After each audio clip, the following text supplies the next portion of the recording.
ಒಂದು ಕೋರ್ ಕಮಿಟಿಯ ಸಭೆಯನ್ನು ಸದಸ್ಯರ ಸಭೆ ಇರ್ತಕ್ಕಂಥದ್ದು ಬಂಡಪ್ಪ ಕಾಶ್ಯಪ್ನವರ ಅಧ್ಯಕ್ಷತೆಯಲ್ಲಿ ಕೋರ್ ಕಮಿಟಿ ಸಭೆ ಇದೆ.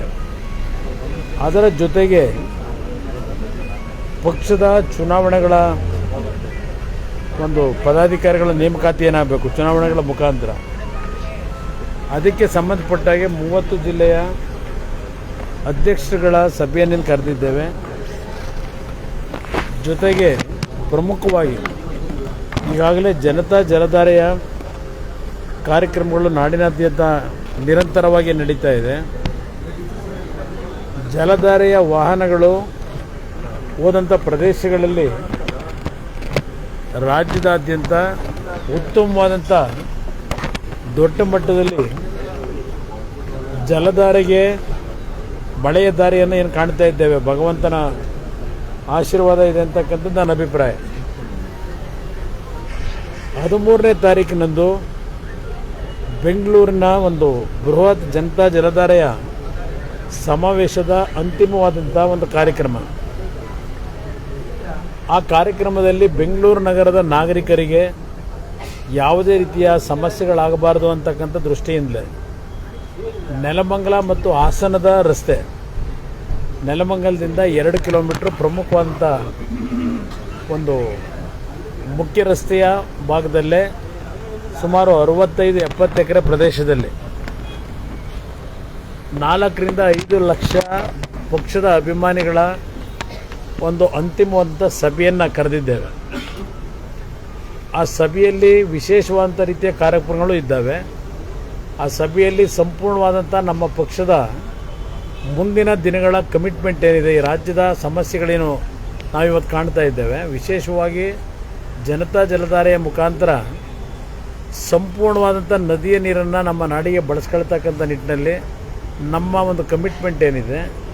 ಈಗ ಕಾಂಗ್ರೆಸ್ ನಾಯಕರು ಮೊನ್ನೆಯೆಲ್ಲ ಭಾಷಣ ನೋಡಿದೆ ನಾನು ಬಬಲೇಶ್ವರದಲ್ಲಿ, ನಮಗೆ ಮುಂದೆ 5 ವರ್ಷದ ಅವಧಿಗೆ ಅವಕಾಶ ಮತ್ತೊಂದು ಬಾರಿ ಕೊಟ್ಟರೆ ಎಲ್ಲ ನೀರಾವರಿ ಯೋಜನೆಗಳನ್ನು ಸಂಪೂರ್ಣಗೊಳಿಸ್ತೀವಿ ಅಂತ ಹೇಳಿ ಬಬಲೇಶ್ವರದಲ್ಲಿ ಮಾತಾಡಿದ್ದಾರೆ ಕಾಂಗ್ರೆಸ್ ನಾಯಕರು. 5 ವರ್ಷ ಸರ್ಕಾರ ನಡೆಸ್ತಾ ಇದ್ದಾರಲ್ಲ, ಮಾಡ್ಬೋದಾಗಿತ್ತಲ್ವೇ. ಈಗ ನಮ್ಮ ಜನತಾ ಜಲಧಾರೆಯ ಕಾರ್ಯಕ್ರಮ ಬಹುಶಃ ಅವರುಗಳಿಗೂ ಜ್ಞಾನೋದಯ ಆಗಿದೆಯೋ ಅಂತಕ್ಕಂಥದ್ದು ಒಂದು ಭಾಗ. ಜನತಾ ಜಲಧಾರೆಯ ಅಂತಿಮ ಕಾರ್ಯಕ್ರಮದಲ್ಲಿ ಒಂದು ಗಂಗಾರತಿ ಕಾರ್ಯಕ್ರಮವನ್ನು ಇಟ್ಕೊಂಡಿದ್ದೇವೆ. 4 ಗಂಟೆಗೆ ಸಾಯಂಕಾಲ ಸಭೆ ಪ್ರಾರಂಭ ಆಗುತ್ತೆ. ಮಧ್ಯಾಹ್ನ 3 ರಿಂದ 4 ಗಂಟೆಗೆ ಸಭೆ ಪ್ರಾರಂಭ ಮಾಡಿ 7:30ವರೆಗೂ ಆ ಸಭೆ ನಡೀತಕ್ಕಂಥದ್ದಕ್ಕೆ ಉದ್ದೇಶ ಏನಿದೆ. ಗಂಗಾರತಿಯ ಕಾರ್ಯಕ್ರಮ ಸಂಜೆ ಮಾಡಬೇಕಾದಂಥ ಹಿನ್ನೆಲೆಯಲ್ಲಿ ಸಾಯಂಕಾಲಕ್ಕೆ ನಾವು ಸಭೆನಿಟ್ಟಿರ್ತಕ್ಕಂಥ ಒಂದು ಭಾಗ ಮತ್ತು ಬಿಸಿಲಿನ ಒಂದು ಸಮಸ್ಯೆ ಏನಿದೆ, ಅದರಿಂದ ಸಾಯಂಕಾಲ ಸಭೆ ಇಟ್ಕೊಂಡಿದ್ದೇವೆ. ಬಹುಶಃ ಅದು ಒಂದು ದೊಡ್ಡ ರಾಜ್ಯದ ರಾಜಕಾರಣದಲ್ಲಿ ಒಂದು ಜನತಾದಳದ ಮುಂದಿನ ಚುನಾವಣೆಗೆ ಮಿಷನ್ 1, 2, 3 ಅಂತಕ್ಕಂಥದ್ದು ನಮ್ಮ ಗುರಿ ಏನಿಟ್ಟಿದ್ದೇವೆ. ಆ ಒಂದು ಗುರಿಯನ್ನು ಮುಟ್ಟತಕ್ಕಂಥದ್ದಕ್ಕೆ ಒಂದು ಟರ್ನಿಂಗ್ ಪಾಯಿಂಟ್ ಅದು 13ನೇ ತಾರೀಕಿಂದು ನಡೆಯತಕ್ಕಂಥ ಆ ಸಭೆ ಏನಿದೆ, ಅದೇ ನಾಡಿನ ಜನತೆಗೆ ದೇಶಕ್ಕೆ ಸಂದೇಶವನ್ನು ಕೊಡ್ತಕ್ಕಂಥ ಒಂದು ಪ್ರಮುಖವಾದಂಥ ಸಭೆ ಅದು. ಆ ಸಭೆ ಆದ ನಂತರ ಮತ್ತೆ 2ನೇ ಹಂತದಲ್ಲಿ ನಾನು ಕೆಲವು ಕಾರ್ಯಕ್ರಮಗಳನ್ನು ನಂಬ್ಕೊಂಡಿದ್ದೇವೆ. ಇನ್ನು ಮುಂದಿನ 10 ತಿಂಗಳು ನಿರಂತರವಾಗಿ, ಯಾಕೆಂದರೆ ಚುನಾವಣೆಗೆ ಇನ್ನಿಂದ 10 ರಿಂದ 11 ತಿಂಗಳಿದೆ ಆ್ಯಸ್ ಇಟ್ ಈಸ್ ನಡೆಯತಕ್ಕಂಥದ್ದು. ನಾವು ಮುಂದಿನ ದಿನಗಳಲ್ಲಿ ನಿರಂತರವಾಗಿ ನಾಡಿನ ಜನತೆಯ ಸಂಪರ್ಕ, ಮತದಾರರ ಸಂಪರ್ಕವನ್ನು ಹತ್ತಿರದಲ್ಲಿ ನಾವೇನು ಸಮೀಪದಲ್ಲಿ ಇರಬೇಕಾಗ್ತದೆ. ಅದರಿಂದ ಇನ್ನೂ ಹಲವಾರು ಕಾರ್ಯಕ್ರಮಗಳಿಗೆ ಚಾಲನೆ ಕೊಡ್ತಕ್ಕಂಥದ್ದಕ್ಕೆ ಇವತ್ತು ಕೆಲವು ವಿಷಯಗಳನ್ನು ಪ್ರಸ್ತಾಪ ಮಾಡ್ತಾ ಇದ್ದೇವೆ. ಅದರಿಂದ ಇವತ್ತು ಸಾಯಂಕಾಲದವರೆಗೆ ನಿರಂತರವಾಗಿ ಪಕ್ಷದ ಪ್ರಮುಖರ ಸಭೆಯನ್ನು ಕರೆದಿದ್ದೇವೆ. 2 ರಾಷ್ಟ್ರೀಯ ಪಕ್ಷಗಳ ಅಬ್ಬರದ ನಡುವೆ ಜನತಾ ಜಲಧಾರೆ JDSಗೆ ಮತದಾರರಾಗಿ ಕನ್ವರ್ಟ್ ಆಗುತ್ತಾ ಅಂತ ಹೇಳಿ ಸಂಶಯನೇ ಇಟ್ಕೋಬೇಡಿ. ಈ ಬಾರಿ ಕಾಂಗ್ರೆಸ್ ಮತ್ತು BJPಯ ನಡವಳಿಕೆಯನ್ನು ಜನತೆ ಸೂಕ್ಷ್ಮವಾಗಿ ಗಮನಿಸ್ತಾ ಇದ್ದಾರೆ. ಬಹುಶಃ BJPಯ ಸರ್ಕಾರದಲ್ಲಿ ಕಾಂಗ್ರೆಸ್ನವರು ಹಾಕೊಟ್ಟಂಥ ಆ ಒಂದು ಫೌಂಡೇಶನ್ ಏನಿದೆ, ಆ ಫೌಂಡೇಶನ್ನ ತುಂಬ ದೊಡ್ಡ ಮಟ್ಟದಲ್ಲಿ ಬೃಹದಾಕಾರವಾಗಿ ಬೆಳೆಸ್ಕೊಂಡಿದ್ದಾರೆ. ಈಗ ಅದು ಎಲ್ಲವನ್ನು ಸಂಪೂರ್ಣವಾಗಿ ಇವತ್ತು ಈ ರೀತಿಯ ಒಂದು ವ್ಯವಸ್ಥೆಗಳನ್ನು ರಾಜ್ಯದಲ್ಲಿ ಒಂದು ಉತ್ತಮವಾದಂಥ ಸರ್ಕಾರವನ್ನು ಆಡಳಿತಕ್ಕೆ ತರೋದ್ರ ಮುಖಾಂತರ ಇವತ್ತು ನಾಡಿನ ಜನತೆಯ ಜೊತೆ ಚೆಲ್ಲಾಟ ಆಡ್ತಾ ಇರ್ತಕ್ಕಂಥ ಎರಡು ರಾಷ್ಟ್ರೀಯ ಪಕ್ಷಗಳ ವಿರುದ್ಧವಾದಂಥ ರೀತಿಯ ನಿರ್ಣಯವನ್ನು ನಾಡಿನ ಜನತೆ ತೆಗೆದುಕೊತಾರೆ ಅಂತಕ್ಕಂಥ ವಿಶ್ವಾಸ ಇದೆ. ಸರ್, ಡಿ ಕೆ ಸುರೇಶ್ ಅವರು KPSC ಕೆಲಸ ಕೊಡಿಸ್ತೀರಿ ಅಂತ ಹೇಳ್ಬಿಟ್ಟು 20 ಲಕ್ಷ ತಗೊಂಡು ಅಯ್ಯೋ, ಅದು 20 ಲಕ್ಷದ ಕತೆ ಯಾಕೆ ಹೇಳ್ತೀರಿ? ಅದೊಂದು ಸಣ್ಣ ಪ್ರಕರಣ. ಅದು ಆ ಕುಟುಂಬದ ಬಗ್ಗೆ ಯಾರೋ ಪಾಪ ಧೈರ್ಯವಾಗಿ ಯಾರೋ ಬಂದು ಹೇಳಿದ್ದಾನೆ. ಸಣ್ಣ ಪ್ರಕರಣ. ಕಾಂಗ್ರೆಸ್ ಸರ್ಕಾರದಲ್ಲಿ KPSCಯನ್ನು ಶುದ್ಧಗೊಳಿಸ್ತೀವಿ ಅಂತ ಹೇಳಿ KPSC ಮೆಂಬರ್ ಮಾಡಿದ್ರಲ್ಲ ಹಿಂದೆ ಇದ್ದಂಥ ಕಾಂಗ್ರೆಸ್ ಸರ್ಕಾರದ ಆಡಳಿತದಲ್ಲಿ. Open market ಇಟ್ಟಿದ್ರಲ್ಲ. AC ಗೆ 1 ಕೋಟಿ, DYSPಗೆ ಇಷ್ಟು, ನಿಮ್ಮ ACTOಗೆ ಇಷ್ಟು ನಿಗದಿ ಮಾಡಿ ಓಪನ್ ಮಾರ್ಕೆಟ್ ಇಟ್ಕೊಂಡಿದ್ರು. ಇವ್ರಿಗೆ ಯಾವ ನೈತಿಕತೆ ಇದೆ ಕಾಂಗ್ರೆಸ್ ನಾಯಕರಿಗೆ ಚರ್ಚೆ ಮಾಡಲಿಕ್ಕೆ? ಸರ್, ಇವತ್ತು ಅದೇ ಕಾಂಗ್ರೆಸ್ನವರು ಬಿಜೆಪಿ ವಿರುದ್ಧ ಹೋರಾಟ ಮಾಡಿ ಅದಕ್ಕೆ ಹೇಳಿದ್ದು ಎರಡೂ ರಾಷ್ಟ್ರೀಯ ಪಕ್ಷಗಳಿಗೆ ಈ ಭ್ರಷ್ಟಾಚಾರದ ಬಗ್ಗೆ, ಕಮಿಷನ್ ಬಗ್ಗೆ ಮಾತನಾಡ್ತಕ್ಕಂಥ ನೈತಿಕತೆ ಇವರಿಬ್ಬರಲ್ಲೂ ಇಲ್ಲ. ಇನ್ನೂ ಸಹ ಕಾಂಗ್ರೆಸ್ ಸರ್ಕಾರದಲ್ಲಿ ಯಾವೊಂದು KPSC ಚೇರ್ಮನ್ ಮಾಡ್ಕೊಂಡಿದ್ರು, ಮೆಂಬರ್ ಮಾಡ್ಕೊಂಡಿದ್ರು, ಆ ಮೆಂಬರ್ಗಳು ಚೇರ್ಮನ್ನು ಅಪಾಯಿಂಟ್ಮೆಂಟ್ಗೆ ಅಂತೇಳಿ ಹಲವಾರು ಜನದ ಹತ್ರ, ಅಮಾಯಕರ ಹತ್ರ ಹಣ ವಸೂಲಿ ಮಾಡಿದ್ದು.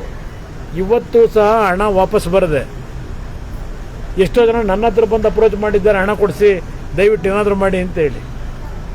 ಇದು ಈಗ ಸಬ್ ಇನ್ಸ್ಪೆಕ್ಟರ್ಗಳದು ಒಂದು BJP ಅವರ ಒಂದು ಒಳಗಡೆ ಇರ್ತಕ್ಕಂಥ ಆಂತರಿಕ ಸಮಸ್ಯೆ ಒಳಗೆ ಇವೆಲ್ಲ ಹೊರಗೆ ಬಂದಿರತಕ್ಕಂಥದ್ದು. ನಾನು ನಿನ್ನೆ ಹೇಳಿದ್ನಲ್ಲ, ಇಲಾಖೆ ಒಳಗೆ ಪೊಲೀಸ್ ಇಲಾಖೆಯ ಪ್ರಾಮಾಣಿಕ ಅಧಿಕಾರಿಗಳನ್ನು ಇವರು ಯಾವ ರೀತಿ ನಡೆಸ್ಕೊತಾ ಇದ್ದಾರೆ, ಅದರಿಂದ ಇವತ್ತೆಲ್ಲ ಹೊರಗೆ ಬರ್ತಾ ಇದೆ ಇವ್ರ ಕರ್ಮಕಾಂಡಗಳು. ಅಂದರೆ ಇಲ್ಲಿ ಪ್ರಶ್ನೆ ಕಾಂಗ್ರೆಸ್ ಸರ್ಕಾರದಲ್ಲಿ ಇದ್ದಂಥದ್ದನ್ನು ಇವರು ಮುಂದುವರ್ಸ್ಕೊಂಡು ಹೊರಟಿದ್ದಾರೆ. ನಾನು ರಾಜಾರೋಷವಾಗಿ ಹೇಳ್ತೀನಿ, ನಮ್ಮ ಕಾಲದಲ್ಲಿ ನಾನೇನು ಮೆಂಬರ್ಗಳು ಮಾಡಿದ್ದೆ, ಈ ಮಟ್ಟಕ್ಕೆ ಯಾರೂ ಇರಲಿಲ್ಲ. ಉತ್ತಮವಾದ ರೀತಿಯಲ್ಲಿ ಕೆಲಸ ಮಾಡ್ತಕ್ಕಂಥವ್ರನ್ನ ಮಾಡಿದ್ದೆ. ನಾನು 2ನೇ ಬಾರಿ ಮುಖ್ಯಮಂತ್ರಿ ಆದಾಗ ಇದೇ ಸನ್ಮಾನ್ಯ ಸಿದ್ದರಾಮಯ್ಯನವರು ಯಾರೋ ಒಬ್ಬರನ್ನ KPSC ಮೆಂಬರ್ ಮಾಡುವಂತ ರೆಕಮೆಂಡ್ ಮಾಡಿದ್ರು. ಅವ್ರ ಬ್ಯಾಕ್ಗ್ರೌಂಡ್ ಗೊತ್ತಿತ್ತು ನನಗೆ. ನಾನು ಯಾರನ್ನು KPSC ಮೆಂಬರ್ ಮಾಡ್ಲಿಕ್ಕೆ ಹೋಗಲಿಲ್ಲ. ನನ್ನ ಕಾಲದಲ್ಲಿ 6 ಜನ ಇದ್ದಿದ್ದು ಇವತ್ತು 12 ಜನನೋ 13 ಜನನೋ 2 ಸರ್ಕಾರಗಳು ಮಾಡ್ಕೊಂಡು ಕೂತವ್ರೆ. ಆಗಿದ್ದಂಥ KPSCಗೂ ಈಗಲೂ ಭಾಳ ವ್ಯತ್ಯಾಸಗಳಿದೆ ಈಗ ನಡೀತಾ ಇರ್ತಕ್ಕಂಥದ್ದಕ್ಕೂ. ಅದರಿಂದ ಇಲ್ಲಿ ಎರಡೂ ರಾಷ್ಟ್ರೀಯ ಪಕ್ಷಗಳು ಉದ್ಯೋಗ ಕೊಡ್ತಕ್ಕಂಥದ್ರಲ್ಲೇ ಈ ರೀತಿಯ ಹಣದ ವ್ಯವಹಾರಗಳನ್ನು ಇಟ್ಕೊಂಡ ಮೇಲೆ ಆ ಉದ್ಯೋಗಕ್ಕೆ ಆಯ್ಕೆಯಾದಂಥವರು ಎಷ್ಟರ ಮಟ್ಟಿಗೆ ಜನಸಾಮಾನ್ಯರ ಕಷ್ಟವನ್ನು ಇವರು ನೋಡ್ಲಿಕ್ಕೆ ಸಾಧ್ಯ? ಇಲ್ಲಿ ನಾನು ಕೇಳ್ತಕ್ಕಂಥದ್ದು ಅದರಿಂದಲೇ ಇವತ್ತು ಈ ಭ್ರಷ್ಟಾಚಾರ ಅಂತಕ್ಕಂಥದ್ದು. ಆ ದುಡ್ಡನ್ನು ಅವರು ಕೆಲಸ ತಗೋಬೇಕಾದ್ರೆ ಇವ್ರಿಗೇನು ಕೊಡ್ತಾರೆ, ಆ ದುಡ್ಡು ಎಲ್ಲಿ ಸಂಪಾದನೆ ಮಾಡಬೇಕು? ಅವರು ನಾಡಿನ ಬಡವರ ಮೇಲೆ ಅವ್ರ ಜೋಬಿಗೆ ಕೈ ಹಾಕ್ಬೇಕು ತಾನೆ. ಅವ್ರ ಹೊಟ್ಟೆ ಮೇಲೆ ಹೊಡೆದ್ಬಿಟ್ಟು ಸಂಪಾದನೆ ಮಾಡಬೇಕು. ಇದು ನಿರಂತರವಾಗಿ ನಡೀತಾ ಇರತಕ್ಕಂಥದ್ದೇನಿದೆ, ಇದಕ್ಕೆ ಫುಲ್ ಸ್ಟಾಪ್ ಹಾಕಬೇಕು ಅಂದರೆ ಈ ರಾಜ್ಯದಲ್ಲಿ ಎರಡೂ ರಾಷ್ಟ್ರೀಯ ಪಕ್ಷಗಳನ್ನು ಹೊರಗಾಕ್ತಕ್ಕಂಥ ಕೆಲಸ ನಾಡಿನ ಜನತೆ ಮಾಡಬೇಕು ಅನ್ನೋದನ್ನೇ ನಾನು ಪ್ರತಿನಿತ್ಯ ಜನಗಳ ಮುಂದೆ ಇಡ್ತಾ ಇದ್ದೀನಿ. ಈಗ ಈಗಿರುವಂತ ಭ್ರಷ್ಟಾಚಾರದ ಆರೋಪಗಳ ವಿರುದ್ಧ ಕುಮಾರಸ್ವಾಮಿ ವಿಶೇಷವಾದ ಧ್ವನಿ ಎತ್ತಾರ ಅಂತ ಹೇಳಿ ಯಾಕೆ ಎತ್ತಬೇಕು? ನಾನು ನಾಡಿನ ಜನತೆ ತೀರ್ಮಾನಕ್ಕೆ ಬರಬೇಕಿಲ್ಲಿ.